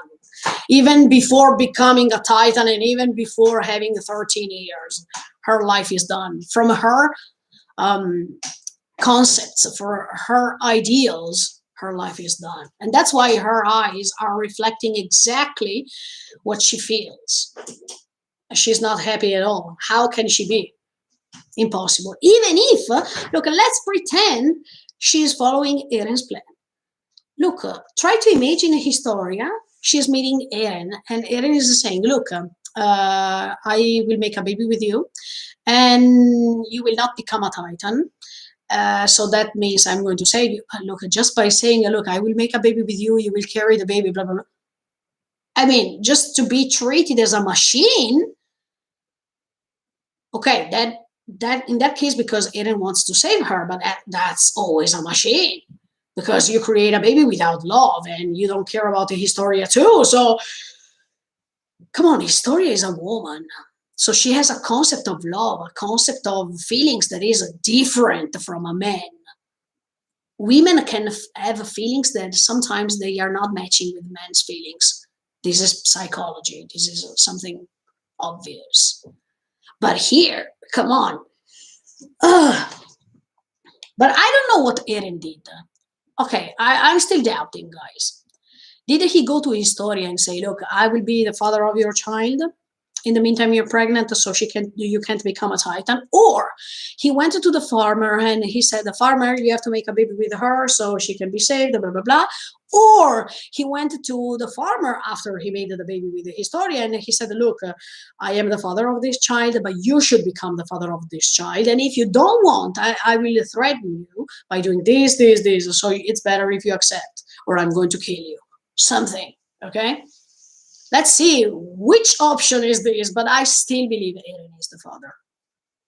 And Eren told Historia to do this to be saved, even if she's so sad because she would have preferred to be saved in other ways. Yes, but do you understand Historia's mind? I mean, that's what I felt. That's my opinion about all the reasons why she has that type of eyes. It's so clear to me. Even the fact that she's going against her morals as a queen, or against her beliefs, she told Ymir or Yumiru, or against her own past, because she wanted to change her past, but right now she can't anymore. Even if she will be saved again and again and again without becoming Titan and whatsoever, she will have kids created not with love, but created with a father who didn't want them. And they were just the tools. So, that's so bad. Anyway, the farmer is an imposter. Yes, that's what I believe. Yes. And the person who told the Historia to go on and do something like this is Eren. That's my opinion till now. Then if I'm wrong, I will let you know later. Then Roeg, this man, part of the garrisons, he's so disgusting. He's so disgusting. When he said, "Look, let make her become a Titan, and no matter if she's pregnant or not, let's do this." That's so horrible. Look, I can't compare this man with Cosmo when he was faking to simulate the bombs sound. Okay, to those people who are mentally ill. I totally dislike these people. They should be the ones to be punished immediately by karma. Absolutely. How can you say some disgusting things like that? Look at the garrisons, they were always a problem. I said it even in the reaction. Do you remember when they were uh, sharing weapons, or no, they were buying weapons? We saw this when there was even Marlo and that scene with Annie, etc., in season one. Yes, I don't like these people. No, absolutely. And look, at then we have a scene of Niccolo who wants to give to Grace this bottle of wine. Okay, is that poison? Because I think he wants to kill him, or he wants to do something bad. Because even if it's bad, even if Roig deserves it, sorry that I say this, but it's my personal feeling in this moment. He wants to protect Historia from bad things said, or from bad things spread, maybe in the future too, or maybe because these people can be excited to go on with this plan to make Historia a Titan no matter what, that he wants to prevent that Historia has this fate, or because Eren talked to Niccolo and he said, look, if there are people who are against this plan or they wanted to create other plans, defeat them. I don't know, I'm just guessing. Or Niccolo actually wants to do something bad as a Marle because he is a Marle. But try to understand this. If he is making something bad as a Marle, the war between Marle and Paradise will never finish. I mean, if he is discovered to have poisoned Roeg or all the others, this war between Paradise and Marle will increase more and more. In this case, because Niccolo is a Marle person. So, do you understand what I mean? But I definitely think that Niccolo wanted to protect the Historia somehow, and by doing what he's doing, look, I think it's poison. It's not wine. I have this feeling because look, give him this precise bottle. I think, do you understand? Ah, so absolutely. And then, okay, I absolutely like this nostalgic scene we saw when they are trying to create these railways.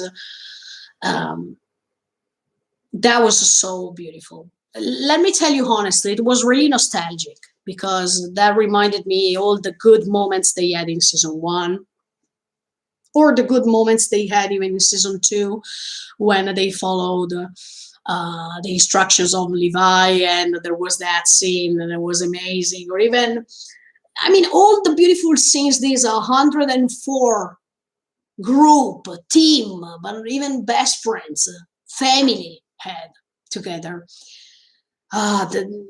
Those moments are so nostalgic. The fact that we have still the possibility to see Sasha, even if we know she's dead, and her funny stuff. That was so nostalgic, but even so melancholy.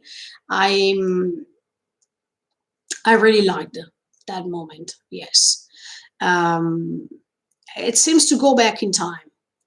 Actually, we are going back in time, but after we know what happened, it seems to go more and more back in time with other scenes. Then, okay, okay. One good thing is that they are showing in one shot, in one frame only. They showed the ants, and look, ants are type of insects who are cooperative, who don't betray. I mean, they are always unite. and they are always working a lot together. So this frame was really nice. I really liked the taste of this comparison because actually they are a family too. They are cooperative. I mean, they work together a lot, and they go on against the enemy at that time. So it's like a family. It's something unified, something good. Um, then, okay, we see that Hizuru doesn't accept the conditions. I mean, they want because Hanji and all the others said if we can be helped by other countries, not just by Israel only, we can have a chance to get in contact with other countries, spread good things, and we can share thoughts. We can talk, and maybe they can change their minds and stuff like that. But they don't accept because, as we all know, Israel wants all that resource for themselves only, and otherwise they will not help them. Huh? So that's why I don't like Hizuru's policy and what Hizuru is doing, to tell you honestly. Um, but then Arvin, once again, he is, how can I say, surprised because he says, why we are not listened. I mean, why they are not searching for a path of a peace. Armin, welcome to reality. I mean, I know, I really know, and all of us wanted something like this, but do you understand it's not possible? I mean, this is really too much optimistic, even if he's right. I mean, even if that's the only path and the one and only proper path to follow, I don't think it will be possible. I don't think so. Okay, they should try, and in fact, the Hanji wants to try this. I mean, she wants to get in touch with them and to talk more and to develop some relationships with the rest of the world to show them that they are not different. That they are different, that they are not what the world think they are. That's good that they try, but then you understood that it's not so easy. Okay, okay. Then the plan went wrong because Eren decided to go by himself and do what he did. Then they came to rescue him. So of course the plan was not like that. I mean, Eren didn't follow Hanji's plan for sure, and Eren wanted to do everything by himself.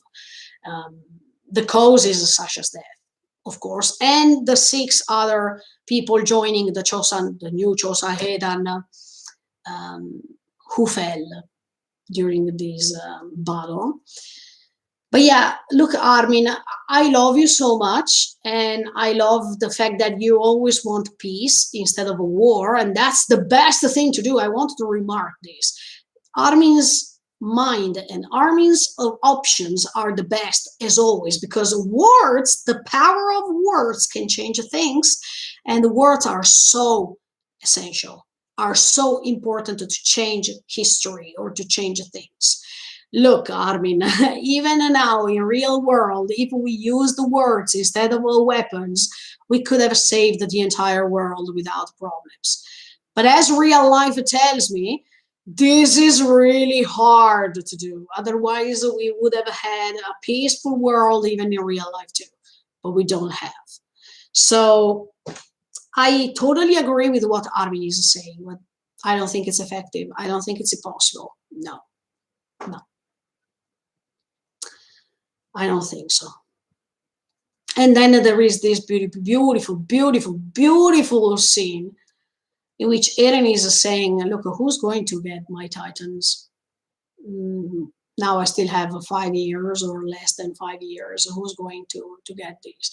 And the good thing is that you see a family here once again, a family debating. Oh, okay, I'm going to sacrifice myself, so you will have the possibility to go on. No, I will do it. No, I will do it. That was so nice to see that everyone is ready to sacrifice him or herself for the sake of all the other friends, best friends. That was so beautiful to see. And that's what Eren is doing, but of course they don't get him. I mean, they don't understand him because he didn't want to talk anymore. He wanted to act because it's part of his nature somehow. So he's the Shingeki no Kyojin. You can't change his mind, okay? You can't. Um, but Eren, yeah, of course, we see John, who is protecting Mikasa somehow by saying, "No, I'm going to handle the Titans because you are an Ackerman, because there are maybe other problems coming, etc." etc.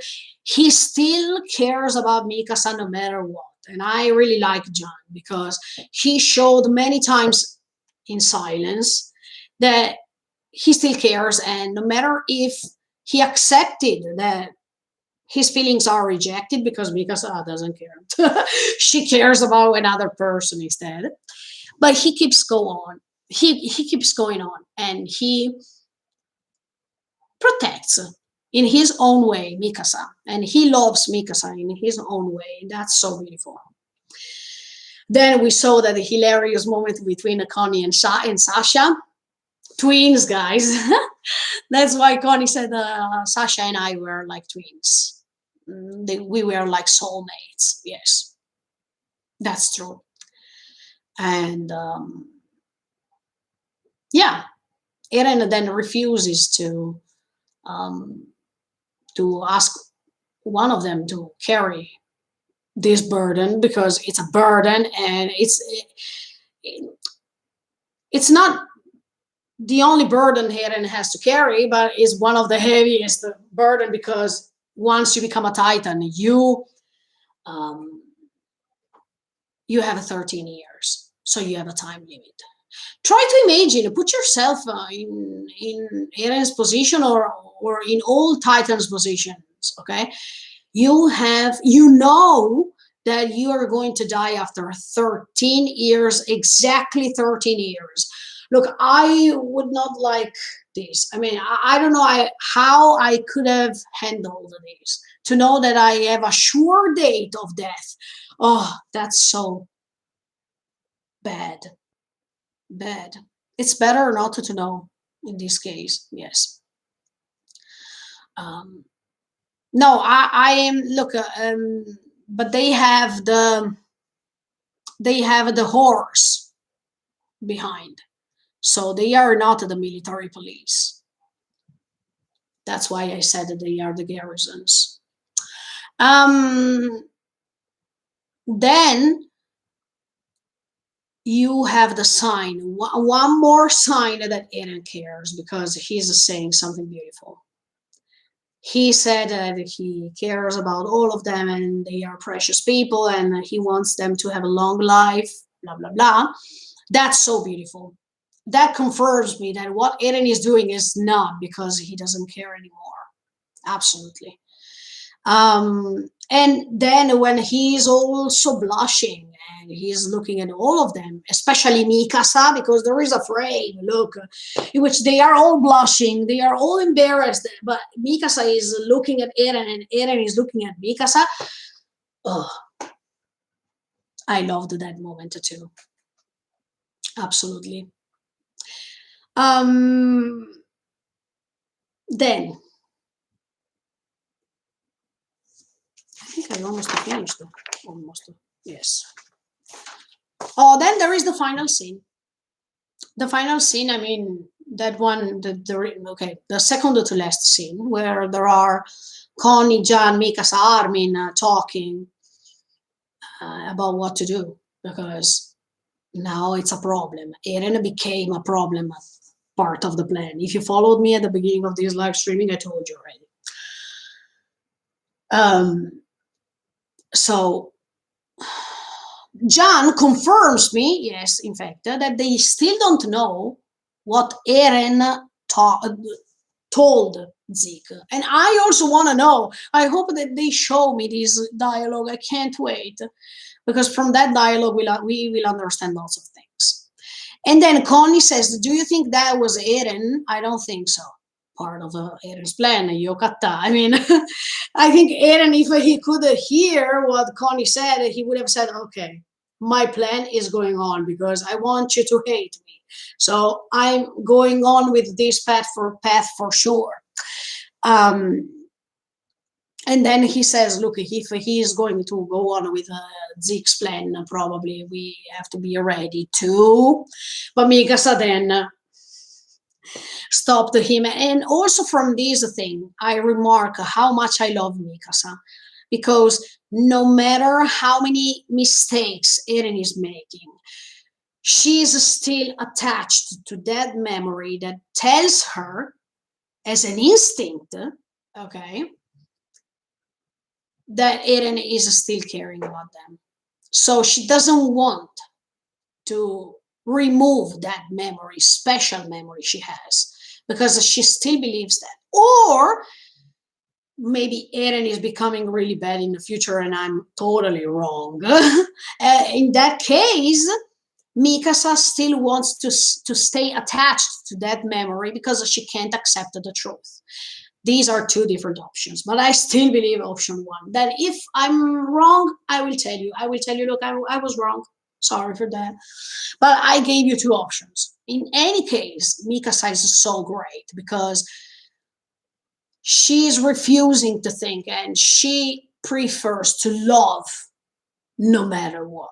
And wow, I admire her because there are cases in which you hear bad things from the person you love, or you see bad behavior from the person you love, and most of the times you prefer to remove that person, to say, okay, I will go on without you because you are making me suffering a lot and you make me feel pain, so I can't stand it anymore. I don't want to feel pain anymore thanks to you. But in Mikasa's case, I admire her because no matter what Eren will do, she will never betray that promise to Carla, and she will never betray Eren. No matter if he is going to hate her. I don't believe so, but anyway. Um, she will go on. She's so determined. I love her. Absolutely. Then um, Johnny is saying, but he made us fight and kill other people. Yeah, that's true, but look, I still believe it was your own choice to come and save Eren. Because if you were against Eren's plan, you could have chosen even to stay at home, but you decided to go over there and save him because you trusted him. I know this, but at the same time, it was your own choice. So you can blame Eren for half, I mean 50%, but the other 50%, you should blame yourself because you decided to go over there and save Eren. Do you understand what I mean? It's not 100% Eren's fault. I don't think so. John, I understand his point of view, but he should take responsibility for the fact that he chose to come or to go over there and save him. That means that he also cares about Eren. And even if he's blaming him a lot, at the end of the day, he is sad to see this side of Eren too, even if he will not show this for sure in front of Mikasa and the others, never in the world. But and then Mikasa said, because he was trusting us. Yes, in fact, he sent the letters to you because of this. Yes. Then Connie is talking about that laughter Eren had when Sasha died. I already explained everything in my opinions and thoughts, guys. Go and check it out in that specific episode when Sasha died. I don't believe Eren was laughing because he was happy. No, no, no, no, no. I told you my three options. I tell you them once again so you know what I mean. Number one, it was just an hysterical laughter because it's like a season two when Hannes died, the same. Option two, he wanted to be hated And that's why he left, because of the plan he has. And I explained you already. Option three is because it could have been a confirmation, because he saw that Sasha was about to die, because it was an event coming from the future. It was a memory he saw from the future. In that case, he couldn't change anything, because the future is already written. So you can't change stuff, right? In that case, probably he was laughing, not because he was laughing at Sasha, but because he was laughing as a confirmation that he can see stuff from the future.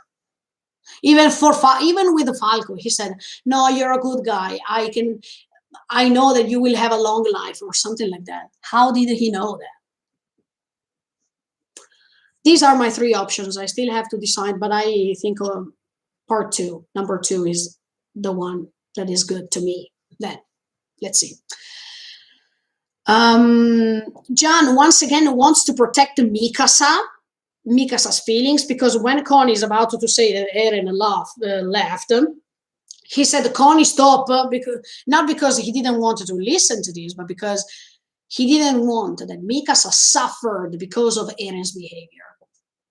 And once again, John is protecting Mikasa, no matter if she doesn't care about John in that way, but he keeps protecting Mikasa somehow. Then, of course, Connie went on, and he revealed what he had to reveal. Then Armin says, "Look, let's talk to Eren, Mikasa, I and Eren only, I mean, these three people, and let me ask him what's his goal, why he's doing this, and stuff like that." As I said for Hanji, I don't think this will work as much as for Anji. In the case of Anji, he was not listening to her questions. He didn't want to answer. He was rude, and he was showing his bad attitude to her on purpose, in my opinion. At the same time, he will do the same with Armin and Mikasa. I mean, in my opinion, if they are going to talk to Eren, Eren has his plan. He doesn't want to change his mind, and he prefers to be rude and to have a rude attitude in the future with them too. So probably he's going to say something bad on purpose, or he's going to attack them somehow, or I don't know, but he will definitely do something bad to be hated. Even if I don't think that's the case. I mean, I don't think Armin and Mikasa will hate Eren. No matter if he's going to say, "Look, Armin, Mikasa, I'm going to kill you." They will never believe. I hope that Mikasa and Armin, no matter what's going to happen with the dialogue with Eren, I still hope they will not believe in this attitude, and they will keep loving Eren. I hope. Please. He did it with Hanji, so maybe he will be even ruder with Mikasa and Armin, because the relationship Mikasa, Armin, and Eren have is totally different between the relationship he has with Hanji. Do you understand? The more important the relationship is, the more Eren will be rude with them. So probably he will be rude. Yeah. Because he doesn't want to listen. He will go on, no matter what they say. That's part of the plan. Then Armin is saying something interesting before the end of the episode, because he's saying, now that now that we have these serums, okay, we can transform someone we trust into a Titan and inherit this founding Titan, Shiso Titan, Shingeki no Kyojin, and even the Warhammer. He's talking about who? I still have to understand this. This is really interesting, but because after that we see the scene of Zeke in front of Levi.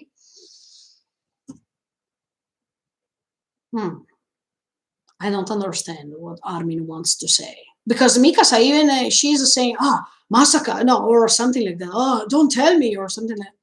She's referring to what person she's referring to. I don't know.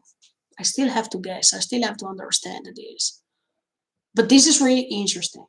Don't tell me the name, of course. I don't want to know. But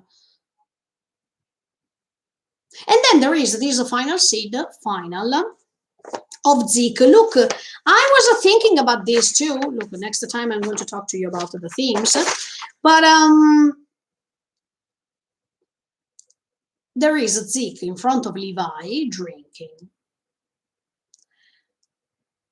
So if I have to be honest, when Zeke is drinking, usually, do you remember even in season 3, part 2, before the attack, they were drinking? I mean, Bertold, Reiner, and Zeke, they were drinking, and after that, they attacked.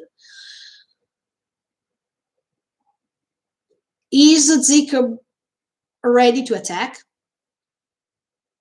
I don't know why, but when I see him drinking later, there has to be something. That plus, if you remember, with the trailer, in the trailer we see that Levi is in the forest and he's surrounded by titans. That specific frame, right? I think it's referring to now because we are in that forest. But look, something came into my mind, and don't tell me that Zeke, thanks to the because he can scream and he can transform people into titans, right? If we follow the trailer, Zeke is going to transform all of them except Levi, because Levi is living in the trailer. He is in the middle and he's surrounded by titans, right? So Zeke screaming, he's transforming the titans, and Levi has to defeat them. I mean, Levi has to defeat. No. That means that he's going to defeat his own comrades, Levi. Oh, no way. Or maybe Zeke is going to transform into the Beast Titan, and he's having the attack on Levi once again, because maybe he's tired of him provoking him all the times. Or maybe because the plan he is to trick them, thinking that he is on their side, but at the end of the day, he is tricking them once again, and he is not on Paradise's side, but he is just on his own side. That means he is not Marley's side, he is not Paradise's side, he is in Zeke's side. If we follow the trailer, that's the CEO. Yes. There are titans surrounding Levi, but the point is that they defeated all the titans in Paradise. So Zeke is drinking one more time. Zeke is drinking. That means every time he is drinking, later he is going to attack. That's what I remember. I remember these with Raina, Bertold. They were attacking. And even before, we saw them drinking already together. And then there was the attack. So when he is drinking, he is ready to attack. That means with the scream, the power he has, because he is screaming and he is changing, he is transforming human people into titans. He is asking these titans to kill Levi.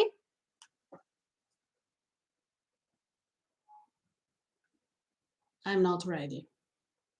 If I'm guessing right, also by judging the trailer, I'm not ready, guys. Because for Levi, it will be really painful once again to kill his comrades, because he has to. As much as he saw all his comrades killed because of the fighting of the Chosahedan, because the Chosahedan had to go out and defeat the Titan. Oh no, come on, yo. This will be so bad for Levi, yo. In fact, in the trailer, then you see Levi's face. I think it's Levi's face, and it is full of blood. Please don't tell me he's going to be killed, because look, I love Levi. He is one of my best characters. Now, look, if he is dying, I will prepare an entire pack of tissues, guys, this time. I'm not ready. I'm definitely not ready for this. No, Levi can't be killed like this. Come on, yo. Oh, Zika, I hate you. If you're going to kill Levi, look, I will never forgive you. I still can't forgive you for killing Erwin, but and I think that's why Levi wants to kill him. But don't kill Levi, please, because oh no, well, look, an entire pack of tissues I'm going to use this time. No way, no way. I think the more we go on, the worse it will be, for sure. But I'm not ready to see Levi being killed. Huh. Okay, let's be positive. It will not happen. Okay, I don't want. I don't want even to imagine that scene. No, no. Okay, on Thursday, I'm going to talk to you about the themes in this episode because right now it's already 2 hours of live streaming. I talked too much, but I hope you understood everything I said. And even if you don't agree, it's okay because we have different opinions. And probably you are a manga reader, so you know what's going to happen later. I don't want to know. But no matter what, if you have different opinions, rather instead of what I said, that's okay because this story gives you the chance to have your own opinion. And usually, different opinions are better than one and only opinion. So don't worry about that. Look, I'm going to read the comments here. If you have other things to say or other things, you can write everything in the chat box right now while we are still live or in the comments below. I wait for your thoughts too. Hi, lady. Hi. These episodes have many meanings. Yes, I agree. Personally speaking, I really like these episodes because they are explaining you lots of things, especially this time lapse. I mean, these 3 years gap that we had, and now we have the chance to understand what happened. This is really important because without this, we couldn't understand anything. But that's the beauty of a Shingeki no Kyojin. Things are happening, and then they are explained later. So that's why I hope everything will be explained. I wait for the dialogue between Zeke and Eren. I can't wait. But yeah, I totally agree with Andrew. Yes, absolutely. These episodes are very essential to the story. So that makes you understand Shingeki no Kyojin is not the usual anime full of fights and yeah, we are gonna fight and that's it. No, there are many important things that have to be discussed, that has to be understood, and we need these episodes. It's like, look, it's like a season 3 part 1. Do you remember? I mean, in season 3 part 1 there was this sort of a part 1 that was full of explanations, full of things you needed to know, and then in season 3 part 2, boom boom boom boom, fightings plus other important plot twists. So we need these episodes for sure. I think it really has so much oh yeah, you're talking about Eren, right, Jeremy? I think yes, he has a heavy, heavy burden that is so difficult to erase. Yeah, these episodes are calm and quiet, but there are so many details. Absolutely, a great story needs episodes like this. Otherwise, things are meaningless. There are no explanations. But in this case, we can have explanations, and that's really beautiful. Reminds me the plan to create pure blood soldiers. But yes, it could be a comparison. Yes, but look, did that thing look? This is a thing to create babies without love, no matter what. This is disgusting. Even if it's Eren's plan, Zeke's plan, whatever, that's wrong. This is a huge mistake, and the regret you will feel for the new generations coming, just because there was a plan to create or to push forward. Oh, The last episode that has a lot of details that we must remember to next episodes. So remember that. Okay, thank you for letting me know, Axel. Thank you so much. Yeah, he's pushing them away. Oh, okay. So I have the same thought, okay? Because he is, Eren is okay. Please don't show me your love, otherwise, if you show me so much love, I can't go on with my plan. That's why Tatakai, go fight, fight. Because right now, think about that. Eren saw Sasha dying, okay, and he's in front of the mirror and he's saying, "Look, Sasha died, but fight, fight, fight. Don't listen. Don't remember what happened. Go on, go on, go on." That's what Eren is doing, in my opinion. She knew he hated the Titans, and yet he was hearing her talking and explaining all this stuff about Titans all night. His hatred never stopped him from trying to understand, and that's something I believe she admired about. Yes, absolutely. That's why she feels so confused about him being capable of understanding Marley and the rest of the world, and yet still warning to continue through the path of violence. But yeah, I don't think Hanji thinks Eren is understanding Marley. No, totally the opposite. Okay, he had this dialogue with Zeke, and that's why I wanted to hear what he has to say. But I don't think he's understanding. He's capable to understand Marley. Otherwise, Eren wouldn't have gone over there to make that attack after the declaration of war if he tried to understand Marley a little bit. What do you think about the Hizuru lady? She's suspicious. I still don't look at then when she was talking about the resources Paradise had and the fact that thanks to Zeke, Hizuru can have all this power, this resource. She was licking her lips like that. I didn't like that. Hmm. Because people in front of a power, in front of richness, in front of a money, they become blind. And they can become even stupid.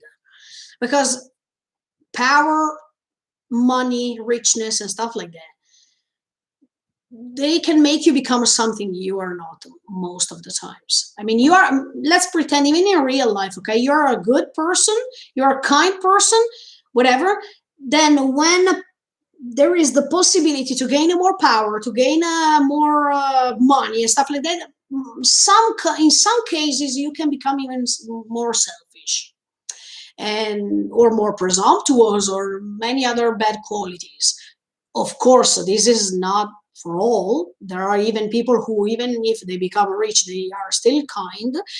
But how people can be tricked so easily by gaining new power, new lots of money, uh, social status, and stuff like that. Ugh, that's so wrong. So I don't like her till now. I think she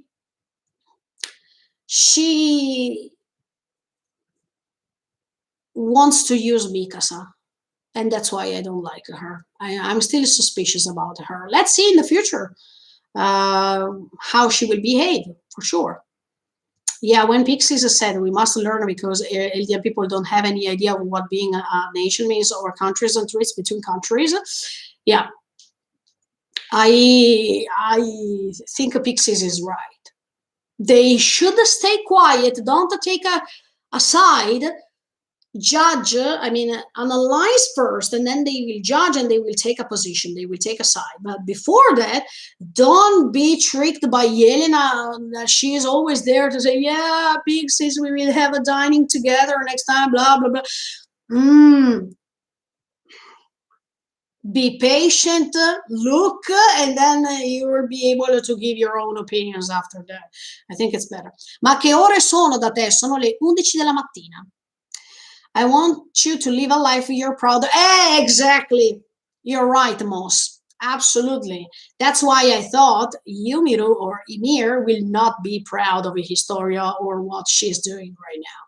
because it's totally the opposite of what she was spreading to her and what or the idea she had of Historia. So I think in those sad eyes, she's thinking about the Yumiro or Ymir too. That would be crazy. I don't know what you're talking about. And now that I think it would be so touching if this baby is a baby girl, and at the end his name. Oh, that's nice. Okay, and okay, so she will give her probably a name Ymir or Ymir or Yumiro in honor of her, or not, because I don't think Ymir or Ymir wants to be wanted to give her name to a child that has to suffer. No, no, no, it's better. No, no, Historia. Call her something different. Don't call her Yumir or Ymir if it's a baby girl. We still don't know, but no, no. That would be terrible. Yes. It's better if this is not happening. Everything is going in Eren's way. Yeah. Eren, he is so strategical. He has a great mind to create plans that, even if they can be hateful or they can be hated by others. But anyway, the story goes on in his way because I told you once again, the opening is my war is not our war. So that makes you understand that everything is seen through Eren's eyes here. Yes. There's a detail in previous episode when he was on the cemetery. Niccolo, oh, okay, Niccolo sent white flowers. I don't remember what type. And send those flowers means love forever. Yeah, it means even pure. I mean, when a person is pure, or if you wanted to make a present to a person, you think she or he is a pure, as a pure love or a pure soul and stuff like that. Yes, you usually buy white flowers. Yes, because I sent at the same time, but yellow. Yeah, yellow means I think it means friendship. Yellow as a color for a flower, if I'm not wrong. Sometimes it can be even jealousy. I mean, if you're jealous, I think yellow flowers can have this connotation. But most of the times, I think yellow is a friendship. So I I think so. Yeah. Hello, Jeremiah. I think at the dinner table seated was the military police because Nile, Erwin's friend, was there, and there was, yeah. But if I'm not remembering wrong, there were even the jackets with the green horse. That means the garrisons, right? Please, no spoilers, just in case. Yes, don't put spoilers. I hate spoilers. I don't think she thinks he's understanding Marley, but she believes he is capable of doing so. Okay. Okay. Why not? It could be. Okay. Okay, guys, sorry, I talked too much because I'm really into this story, and that's why I make these exceptions instead of other anime in which I make opinions and thoughts on Tuesday, and on Thursday the rewatch.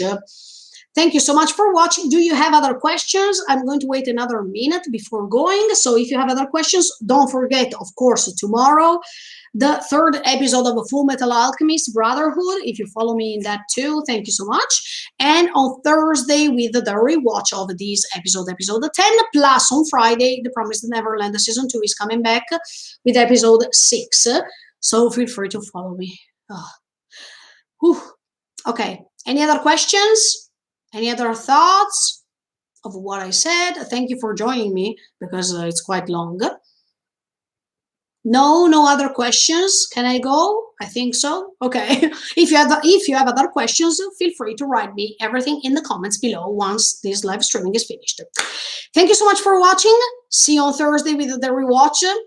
It was a great episode, definitely. Mappa, thank you so much for the eyes, for the colors, for the tones of colors, for everything.